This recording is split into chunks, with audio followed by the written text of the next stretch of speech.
ఇంక రాబోయే రోజుల్లో ఈ సినిమా చేయను, ఆ సినిమా చేయను, ఈ పార్టీ ఆ పార్టీ అనకుండా సినిమాలు రెగ్యులర్గా చేయాలని కోరుకుంటున్నాం.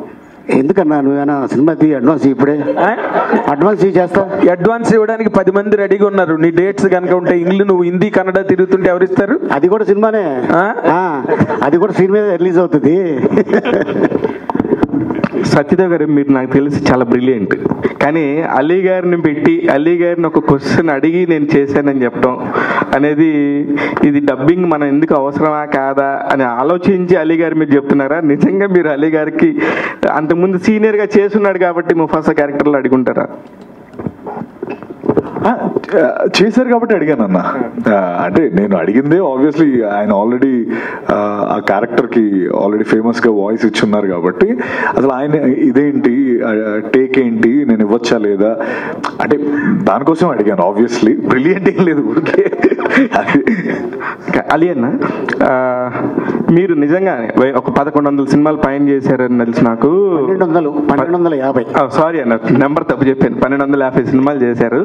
అయితే ఇప్పుడు ఎమ్మెల్యేల టైం నుంచి చూసుకుంటే కూడా ఇప్పుడు ఇన్ని చేసుకున్నా కూడా ఎక్కడి నుంచి ఓపిక వస్తుంది? నిజంగా కూడా సత్యదేవ్ గారు అన్నట్టు ఆ ఓపికకి ఎక్కడ వస్తుంది? ఇప్పుడు మళ్ళీ ఇప్పుడు ఇంతమందికి కూడా మళ్ళీ సమాధానాలు చెప్తూనే ఉంటారు. ఓ పక్క నెగిటివ్ టాపిక్స్ వచ్చినా పాజిటివ్ టాపిక్స్ వచ్చినా మీదైన స్టైల్లో మీరు మాట్లాడుతూనే ఉంటారు. ఓపిక ఎక్కడి నుంచి వస్తుందని? అంటే స్ట్రగ్లింగ్ డేస్లో మనకెవరు చేయి పట్టుకొని తీసుకెళ్ళి అవకాశాలు ఇప్పించలేదు. అండ్ అలాగే మన ఇంట్లో పస్తుగా పడుకుంటే వచ్చి ఇగో ఈ బిర్యానీ తిను లేకపోతే ఈ కర్డ్ రైస్ తిను అని ఇవ్వాల. మన కష్టం, మన కృషి, మన పట్టుదల, తల్లిదండ్రుల ఆశీర్వాదం, భగవంతుడి దయ తోటి ఈ రోజున ఈ స్టేజ్లో ఉన్నా. నా వృత్తే ఇది, నాకు ఇదే తెలుసు, ఇది తప్ప నాకు వేరే ఏదీ తెలియదు. చార్మింగ్, పర్ఫెక్ట్గా ఉన్నారన్న. ఇప్పుడు కానీ మీ ఫ్రెండ్ని తీసుకురాలేదు, పక్కనే ఇంటి పక్కనే ఉన్నాడు కదా, మీ కార్లో ఎక్కించుకుని రావచ్చు కదా? లేదు పాపం, హెల్త్ బాగాలేదు చెప్పాడా? కొంచెం 3 రోజుల నుంచి అదే బ్రహ్మానందం గారికి హెల్త్ బాగాలేదని మీ నోటితో చెప్పిద్దామని ఇక్కడ రాకపోవడానికి జ్వరం ఆయనకి. హెల్త్ బాగాలేదంటే కాదు బాబు అన్న, నువ్వు తెలివైనడు నేను కాదు. అంతే, ఇంకేమీ లేదు. సత్య అలా వచ్చేవాడు ఆయన. అన్న నమస్తే. నమస్తే. ఇంతకు ముందు సూర్యకి డబ్బింగ్ చెప్పారు మీరు. అవునన్నా. సూర్యకి చెప్పడం బాగుందా, మన దీనికి చెప్పడం బాగుందా?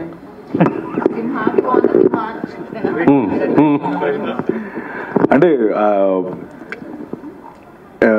అన్న అది మనిషి, ఇది సింహం కదా, దీనికి చెప్పడం కొత్త ఎక్స్పీరియన్స్ నిజంగా. ఎందుకంటే ఆ లిప్ మూమెంట్కి మ్యాచ్ చేయడం ఇనిషియల్గా అంటే చాలా చాలా ఎక్స్పీరియన్స్ చాలా బాగా అనిపించింది, కొత్తగా ఉంది. మన మనుషులు చెప్పడం ఇది. ఇప్పుడు ఏంటంటే ఆ సింహం కూడా అదే, అది కోపం, దానికి ఆనందం, లేకపోతే ఇందాక తినడానికి తోడేవాడు, అదేంటి తినడానికి తెంగరోడు తోడేయడం మనకి అనేది ఫన్నీ లైన్. అది కూడా అది ఎక్స్ప్రెషన్స్ అంతా అంటే యానిమేషన్ అంత పర్ఫెక్ట్గా ఉండింది. సో కాంట్ పిక్ అన్నా, but I think I enjoyed this, definitely I enjoyed this, చాలా బాగా అనిపించింది. అండ్ ఓకే, అంటే నాకు నేను వెరీ బిగినింగ్ డేస్లో ఉన్నా, లైక్ మనీ అంటే లైక్ కావాల్సి వచ్చినప్పుడు ఈ నేషనల్ జియోగ్రఫిక్ ఛానల్స్, డిస్కవరీ అట్లకి వెనకాతలు వాయిస్లు చెప్పేవాడిని, అవి కూడా చేసేవాడిని. తర్వాత ఈ మొక్క 3 అంగుళాలు పెరిగితే కట్ చేయండి, ఇలాంటివన్నీ కూడా అవి కూడా చెప్పేవాడిని నేను, ఎక్స్ట్రా ఇన్కమ్ కోసం. సో అప్పుడు ఆ నేషనల్ జియోగ్రఫిక్ వెనకాల కామెంటరీ నుంచి ఈరోజు ఒక సింహానికి నిజంగా చెప్పడం చాలా హ్యాపీ అనిపిస్తుంది. ఎంజాయ్డ్ అన్న. అలీ గారు సార్, తెలుగు తెర మిమ్మల్ని చాలా మిస్ అవుతుంది.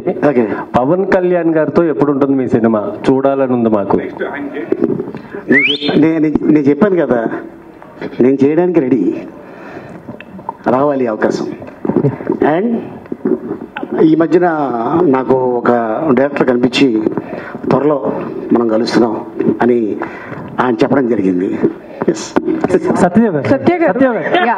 బిఫోర్ క్వశ్చన్ అండి, ఒక చిన్న ఇది ఏంటి అంటే కాస్త ముఫాసా గురించి అడగండి అని చెప్పి, బికాజ్ ఇది ముఫాసా ఈవెంట్ కాబట్టి, పెళ్లి కొడుకు ఇవాళ ముఫాసా కాబట్టి మనం ముఫాసా గురించి మాట్లాడదాం.